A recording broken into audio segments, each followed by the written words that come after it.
یہ تو یہ دعا کر کے بیٹھے، سارے ساتھیوں سے رائے لی جائے۔ مشورے کا مقصد ہی یہ ہے کہ اجتماعیت آ جائے اور ساتھیوں کی تربیت ہو جائے اور ہم مشورہ کرنے والے بن جائیں۔ یہ مشورہ یہ جہاں اللہ کا بہت بڑا امر ہے، صحابہ کی یہ صفت ہے، وَأَمْرُهُمْ شُورَىٰ بَيْنَهُمْ، اس صفت کو دو فرائض کے بیچ میں بیان کیا کہ یہ فرض تو نہیں ہے لیکن اہمیت بہت ہے، تو مشورہ کیا جائے اور کیسے 100% لوگوں سے ملاقات ہو جائے اور اللہ کے راستے میں نکلنے والے بن جائیں، مقامی کام ترقی کر جائے، ساتھی بھی سارے اعمال میں مشہور ہو جائیں، اور وہی مشورے کے بعد پھر 2 ساتھی خدمت والے ہیں ان کو خدمت کے لیے اور باقی ساتھیوں کو 2 کر کے تقسیم کر دیا جائے۔ پھرنا، گشتیں کرنا، صبح سے لے کر شام تک، ان کو خصوصی ملاقاتیں ہوں تو کتنے خصوصی گشتیں ہیں، عمومی ملاقاتیں ہوں تو یہ یعنی عمومی ملاقاتیں ہیں، اور ایک عمومی گشت ہوتا ہے وہ شام کو ہوتا ہے۔ اب ان ملاقاتوں میں سب سے پہلے کہتے ہیں شہروں میں گھروں میں داخل ہو ان کے دروازے کے ساتھ، علاقوں کے دروازے کون ہیں، وہاں کا کوئی بہت بڑا عالم پیشوا پیر ہے ان سے ملنا، مسجد کے امام اور مؤذن سے ملاقات کرنا، اور عام علماء سے ملاقات کرنا، کوئی حاجی ہو ان سے ملاقات کرنا، اور دنیا کے اعتبار سے خواص ہیں ان سے ملاقات کرنا، پرانے ساتھیوں سے ملنا۔ الحمدللہ جہاں کام ہو پرانے ساتھی فکر والے ہیں وہ تو پہلے سے آ جائیں گے، ترتیب انہوں نے پہلے سے بنائی ہوگی، یا نہیں آئے تو ان سے ملنے کے لیے جانا، اور وہ پرانے جو کام میں ابھی متحرک نہیں ہے ان کے پاس بھی جانا اور ان کی بھی تعظیم اور احترام کہ ان لوگوں کی برکت سے ماحول بنا، اللہ نے اپنے راستے میں نکلنے کی توفیق دی۔ تو 3-4 گھنٹے جماعت کو تقسیم کر دی جائے، علماء کی خدمت میں جانا، ان سے یعنی ان کی مجلس سے علمی فائدہ حاصل کرنا اور دعا کی نیت سے جانا۔ اگر عالم نہیں ہے تو وہ بات نہ کریں، اور بھائی علماء وہ ہیں جنہوں نے چٹائیوں پہ بیٹھ کر یہ علم جس سے کائنات کی بقا ہے اور حضور پر اترا ہے ہم تک پہنچانے کے لیے زندگیاں وقف کر دی، چٹائی پر بیٹھے ہوئے ہیں، سادہ زندگی گزار رہے ہیں، وہ ہمیں اتنی بڑی دولت دے رہے ہیں، تو جب ان کے لیے کوئی مسواک یا کوئی جو ہے تسبیح یا کوئی پھل ان کے بچوں کے لیے لے جائیں، اور جب جو ملنے کا وقت ہو اس وقت میں ان سے ملیں۔ اگر مجلس کے آخر میں جگہ ملی ہے وہاں بیٹھیں، لوگ مسائل پوچھتے جائیں گے، چلتے جائیں گے، ہماری باری آئی کہ جی ہماری جماعت یہاں آئی ہوئی تھی، آپ سے دعاؤں کی درخواست کرنے کے لیے آئے ہیں، ہمارے لیے دعا بھی فرما دیں۔ عالم ہو تو وہ ان کو دعوت بھی دے سکتا ہے، جو عالم علم میں لگا ہوا ہے تو عالم ان کو دعوت، اور جو عالم ایسا ہے کہ ابھی علمی مشغلہ نہیں ہے، کوئی تجارت یا زراعت کریں، ان کو دعوت دے سکتے ہیں۔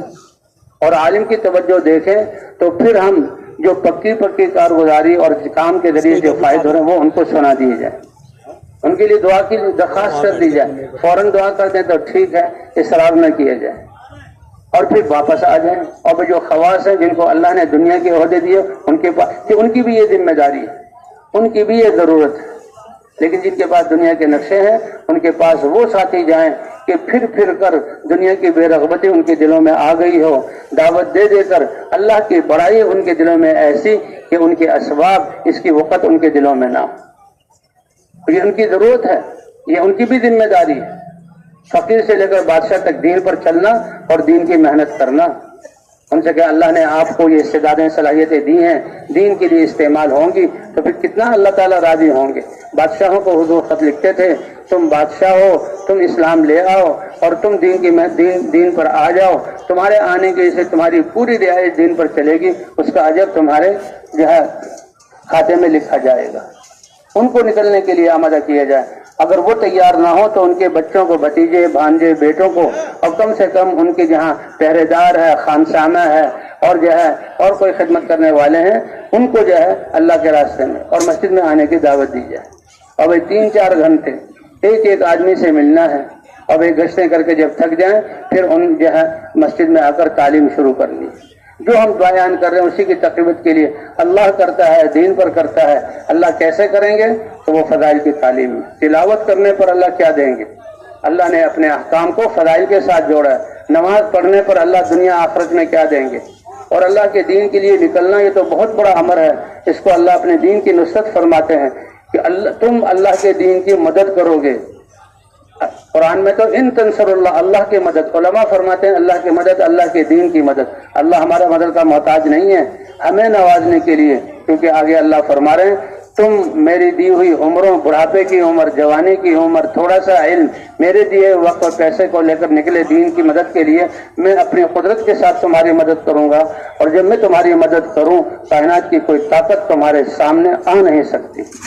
اللہ اب کام بنائیں گے، اللہ کی نصرت یہی سب سے بڑی دعا ہے۔ اس لیے مولانا الیاس صاحب رحمۃ اللہ علیہ کے پاس آتے تھے لوگ کہ دعا کر دیجئے، دعا کر تو اللہ کے راستے میں نکل جاؤ۔ صاف بات وعدے تھی، ایک میں دعا کروں ان کے لیے، ایک یہ کہ اللہ نے وعدہ کیا ہوا کہ تم میرے دین کی محنت کے لیے نکلو، میں تمہاری مدد کروں گا اور اللہ کی مدد سے کام بنے گا۔ تو بھائی اس طرح خواص کے پاس بھی جانا ہے۔ پرانے ساتھی جو مسجد میں آ جائیں تو بہت اچھی بات ہے، اور جو نہ ہو ان کو بھی لے کر ان کو کہا جائے کہ جی ہم آئے ہیں اور ہمیں آپ سکھائیں اور تربیت ہماری کریں، آپ کی برکت سے ماحول بنا، ان کی عظمت دل میں ہو، اور ایک ایک مسلمان بھائی سے ملنا۔ اور بھائی جب تھک جائیں گشتیں کر کے، اب اللہ کیا عطا فرمائیں گے؟ اس وقت تعلیم ہے۔ تعلیم میں ساری جماعت جو ہے مجتمع ہو، اس کو تقسیم نہ کریں گے آدھی جماعت اب تعلیم کر لے آدھی جماعت بعد میں، نہیں، بلکہ پوری جماعت جمع ہو، ساری جماعت۔ تعلیم کے وقت میں اور کوئی گشت نہیں ہے، ہاں تعلیم کے وقت میں تعلیمی گشت ہو سکتا ہے۔ تعلیم کیا ہے کہ باوضو ہو کر دور کا نفل پڑھ کر آئیں، تعلیم میں بیٹھیں۔ تعلیم کا مقصد کیا ہے کہ اللہ کے وعدے اور وعید سنیں، فضائل سنیں، وعدوں سے اللہ کے احکام پر چلنے کا شوق پیدا ہو، اور اللہ نے جو ناراضگی کا اظہار کیا ہے اس کو سن کر اللہ کی نافرمانی سے بچنے کی ہمت اور صلاحیت آ جائے، اور اللہ کا اتارا والا علم ہماری زندگیوں میں زندہ ہو جائے۔ اور اس کے آداب کیا ہیں کہ ہم توجہ سے سنیں، عمل کرنے کی نیت سے سنیں، عطیات کی نیت سے سنیں، عطیات کی شکل میں بیٹھ کر سنیں، عمل کرنے کی اور پہنچانے کی نیت سے۔ اور کہتے ہیں جب یہ تعلیم کا حلقہ لگتا ہے تو فرشتے اس مجلس کو گھیر لیتے ہیں، اللہ پوچھتے ہیں میرے کہاں سے آئے ہو؟ اللہ کو پتہ ہے، لیکن فخر فرمانے کے لیے فرشتے کہتے ہیں، اور اعلان ہوتا ہے کہ یہ تم ہی سال میں اٹھو، اللہ نے تمہارے گناہوں کو بخش دیا۔ تعلیم کرنے والا، جاندار اور تشکیل کرنے والا ساتھی، اب تعلیم کے دوران دو دو ساتھیوں کی جماعت، بازار میں جو لوگ غفلت میں پڑے وہاں سے نکال کر تعلیم میں لانا، 15-20 منٹ کا یہ گشت ہو، اور ان کو تعلیم، اب جب وہ تعلیم میں آ جائیں تو تعلیم والا جو ہے وہ کیا کہتے ہیں ان کو، وہ تعلیم جو حدیث پڑھے، فضائل بتلائے تو چند جملوں میں ترغیب بھی دے گی۔ بھائی اللہ نے نماز پر، قرآن کے پڑھنے پر، اللہ کے راستے میں نکلنے پر یہ وعدہ کیا ہوا ہے، یہ ان کی چیزیں ہماری زندگی میں کیسے آئیں گی، اس کے لیے حضور والی محنت ہے، اللہ کے راستے میں نکلنا، یہ ہماری ذمہ داری ہے، ان کو اللہ کے راستے پر نکلنے میں آمادہ کیا جائے۔ اب آخر میں 6 نمبروں کا مذاکرہ ہے، ایک ایک ساتھی کھڑا ہو کر۔ اس لیے تعلیم میں جو اللہ کے راستے میں جائیں سب سے پہلے تجوید ہے۔ تجوید کا مطلب کیا ہے کہ قرآن پاک کو صحیح پڑھنے کا احساس پیدا ہو جائے، قرآن پاک ہم صحیح پڑھنے والے بن جائیں، قرآن صحیح ہوگا نماز صحیح ہوگی، اور نماز صحیح ہوگی تو زندگی ٹھیک ہوگی۔ پہلے دن ساری جماعت کا جو ہے ایک ہی جو ہے حلقہ لگ جائے تاکہ پتہ لگے کتنے قرآن صحیح پڑھنے والے ہیں، کتنے میں کمزوری ہے، جتنے صحیح پڑھنے والے ہیں ان کے بقدر جو ہے حلقے لگائے جائیں، اور جو کمی کوتاہی ہو اس وقت تھوڑی سی کوشش کی جائے، اور پھر بعد میں الگ وقت لے کر قرآن پاک پڑھنے کی تجوید کو صحیح کیا جائے تاکہ ہماری نمازیں صحیح ہوں۔ پھر تعلیم شروع ہو، اور آخر میں 6 نمبروں کا ہر ساتھی کھڑے ہو کر 6 نمبر کو اس کو بھی خاصا وقت دیا جائے۔ ہماری تعلیم کا وقت یعنی تجوید، اس میں بھی جتنا وقت ضرورت لگے، اور جو ہے حدیث کا پڑھنا اس کو بھی وقت دینا ہے، اور آخر میں 6 نمبروں کا مذاکرہ۔ یہ 6 نمبر ہمارے ہر عمل میں آ جائیں، کیونکہ ایمان یہ تو بنیادی چیز ہے، ہمارا ذکر کرنا، ہمارا دعوت دینا، ہمارا تعلیم میں بیٹھنا، نماز پڑھنا، اللہ کے یقین کی بنیاد پر کہ اللہ ان اعمال کے ذریعے ہمیں کامیابی دیں گے، ان اعمال کے ذریعے جو اللہ تعالیٰ ہمیں کامیابی دیں گے۔ تو یہ ایمان اور حضور صلی اللہ علیہ وسلم کی سنت کہ اس سے اس عمل میں برکت اور جان آئے گی، اور فضائل کے استحضار کے ساتھ، فضائل کے اور اللہ کے اتارے والے علم کے ساتھ، اور ان اعمال کی حفاظت کے لیے اچھے اخلاق کو برتتے ہوئے، ورنہ ہماری زندگی کی پونجی دوسروں کے حوالے قیامت میں ہو جائے گی، اور یہ انسان جو ہے دیوالیہ ہو کر اللہ معاف فرمائے کہ اللہ کی ناراضگی کا سبب نہ بن جائے۔ اور بھائی اخلاص، ہر عمل خالص اللہ کے لیے ہو، ایمان کے بغیر عمل ہے ہی نہیں، اور عمل اگر اخلاص نہیں ہے ریاکاری کے لیے تو وہ گناہ بن گیا۔ پوری زندگی علم سیکھا لیکن لوگوں میں عالم کہلوانے کے لیے جہنم میں جانے کا ذریعہ۔ سارا مال اللہ کے دین کے لیے خرچ کیا لیکن اللہ کے اخلاص نہیں تھا تو یہ بھی گناہ کہ جہنم کی آگ کو سب سے پہلے دھوکا جائے گا. جان دی اس کی جان بھی قبول نہیں. تو بھائی جتنا ایمان ہوگا اتنا ہی اخلاص.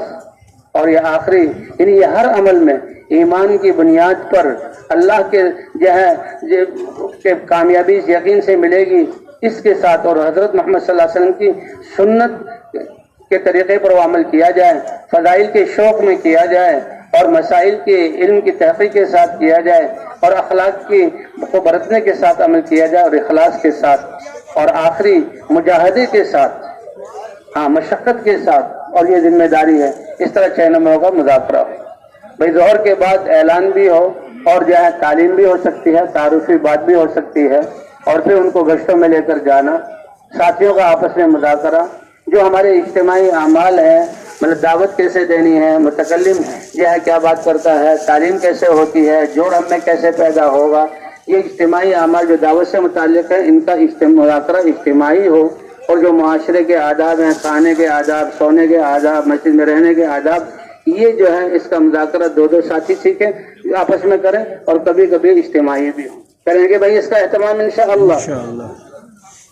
ظہر کے بعد تعلیم بھی ہو سکتی ہے، ظہر کے بعد مذاکروں کے لیے وقت ہے، اور ظہر کے بعد گشتوں میں بھی جا سکتے ہیں. اس کے بعد ایک اہم عمل ہے، وہ ہے عمومی گشت، کہ جیسے 2 ساتھی کر کے پورے علاقے میں پھیل گئے، اسی طرح عمومی گشت کہ پوری جماعت اکٹھے ہو کر جہاں جماعت کی صورت میں جائے. اس کے لیے وہ وقت مناسب ہے جس میں لوگ مسجد کے آس پاس ملیں. رمضان میں تو عصر سے پہلے گشت کرتے ہیں، وہ کیا کہتے ہیں، عصر سے پہلے گشت ہوتا ہے، عصر کے بعد بیان، کیونکہ مغرب کے بعد تو لوگ مشغول ہوتے ہیں، عشاء کے بعد تراویح ہوتی ہے. دیہاتی لوگ جو ہے وہ آتے ہیں وہاں مغرب کے بعد گشت، اور عشاء کے بعد بیان. جو لوگ عصر میں آ جاتے ہیں یا بازار عصر سے پہلے گشت، عصر کے بعد جو ہے بیان. تو یہ عمومی گشت یہ بڑا اہم عمل ہے، اور اس میں ہر ساتھی کو کوشش کرنی چاہیے کہ میں بھی شریک ہوں. اس میں پہلے اعلان ہو. بھئی اعلان جو چاہے ظہر کے بعد کا ہو یا عصر کے بعد کا ہو یا مغرب کے بعد کا ہو، یہ اعلان پورا پیغام ہے. اعلان کرنے والا ساتھی ذرا ہمت والا، حوصلہ، اس کو سکھا دیا جائے اور بڑے اعتماد کے ساتھ اعلان کرے. اعلان کرنے والا امام کے پیچھے کھڑا ہو تاکہ تمام ساتھیوں تک آواز پہنچ جائے. اور اعلان کرنے والا اگر بستی والوں میں سے کوئی پرانا اور جو ہے کوئی بڑی حیثیت والا آدمی ہے اور اعلان کر سکتا ہے ٹھیک ہے، ورنہ جماعت کا ساتھی اعلان کرے. اور اعلان پہلے بتلا دیا گیا، اور اس کے بعد ایک ساتھی جو ہے گشت کی ترغیب دینے کے لیے ساتھیوں کو جمع کر لے. اور اس وقت جو ہے گشت کی ترغیب ہے کہ دین کی اہمیت اور حضرات انبیاء کرام کے قصے اور یہ بتلا کر، فضائل بتلا کر دین کی نصرت کے لیے ان کو آمادہ کرنا. جو ساتھی تیار ہو جائیں ان کو آگے کر لینا، اور پھر جماعت کی تشکیل کرنا. جو ساتھی جو ہیں ان کو تقاضا ہو کہ بھئی آپ اپنے تقاضے پورے کر کے مغرب کے بیان میں آ جائیں، اور جو ساتھی تیار ہوں ان کو گشت کے آداب بیان کیے جائیں کہ جماعت کی صورت میں جانا ہے. ایک متکلم ہوگا، ایک ساتھی رہبر ہوگا. رہبر بمنزلہ آنکھ کے ہے، وہ مقامی ساتھیوں میں سے ہوگا، لیکن ہو سنجیدہ، غیر سنجیدہ نہ ہو، آوازیں کسنے والا نہ ہو، بلانے میں کوئی غیر مناسب طریقہ استعمال نہ کرے. اس طرح جماعت میں ذمہ دار اور متکلم اور جو ہے رہبر، اور ایک ساتھی بیٹھ کر بات کرنے والا کہ جو وصول ہو کر آئیں یا مسجد میں جو نماز پڑھ رہے ہیں یا جو بیٹھے ہوئے ان سے بات کرنا. یہ بیٹھنے کی بات بھی، یہ بھی ہماری دعوت والی بات ہے. یہ لمبے قصے شروع نہ ہو، بلکہ جو ہے 6 نمبر اور ہر نمبر کو محنت سے جوڑنا. ہر آنے والا سمجھ جائے کہ یہ تو ایک مقصد اور محنت کو لے کر آئے ہیں، اور اس محنت کے لیے محنت کرنے کے لیے اللہ کے راستے میں نکلنا. 1 یا 2 ساتھی ذکر کے لیے. حضرات انبیاء کرام کی تو روحانیت ایسی ہوتی تھی کہ وہ 2 لوگوں میں ہوتے ہوئے بھی ان کے دل اور رخ اللہ کی طرف ہوتا تھا. ہم کمزور لوگ ہیں، جماعت بازاروں میں، لوگوں میں اور یہاں دنیا کے ماحولوں میں پھر رہی ہے، لوگوں کو اللہ کی طرف بلا رہی ہے. 1 یا 2 ساتھی ذکر میں، ذکر کرنے والا دعا میں لگے، تسبیح میں لگے، قرآن پاک کی تلاوت کرے. یہ نہیں کہ جو بیمار ہو اس کو بٹھا کہہ دیا جائے، یہ کوئی معمولی بات نہیں ہے. بیمار ہے ٹھیک ہے، وہ بھی دعا میں ذکر میں لگے، لیکن اس کے لیے اہتمام کے ساتھ تشکیل ہو. 1-2 آدمی استقبال کے لیے ہوں، دیکھ لیے جائیں مسجد کے دروازوں کو اور لوگوں کی آمد کو. کم ہے تو 1 ہی ساتھی، زیادہ ہیں تو 2 ساتھی. استقبال والوں کا سب سے پہلا کام کہ جو مسبوقین ہیں اپنی نمازوں اور اوراد و وظائف میں لگے ہوئے ہیں ان پر نظر ہو، جو ہی وہ فارغ ہو فوراً یہ تو مسجد میں آئے ہوئے ہیں بعد میں بٹھا دیا جائے، اور جماعت جو وصولی کر کے لائے تو ان کو لے لینا اور ان کو جہاں بٹھانا۔ اگر شکل و صورت سے اور ایسے پتہ لگ جائے کہ نماز پڑھی ہوئی ہے تو بہت اچھی بات ہے، اگر پتہ نہ لگے تو اس نے دن رکھتے ہوئے نماز تو آپ نے پڑھ لی ہی ہوگی، ابھی عصر کی نماز ہوئی ہے، ابھی مغرب کی نماز ہوئی ہے، وہ کہ پڑھ لی تو بہت اچھی بات، نہیں پڑھی تو سب سے پہلے نماز کی طرف متوجہ کیا جائے۔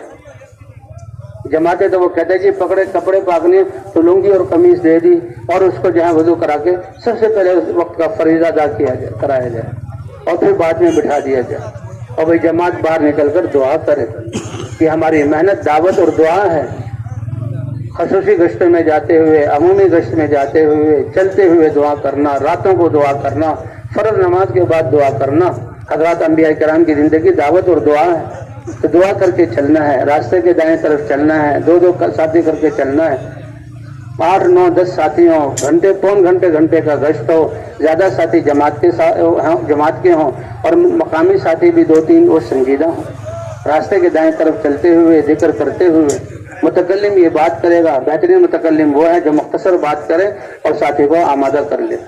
اور بھائی دروازہ ہے، گھر ہے تو ایسے کھڑے ہونا کہ دروازے کے کھلنے سے ہماری نظر اندر نہ جائے، یہ حق ہے گھر والوں کا۔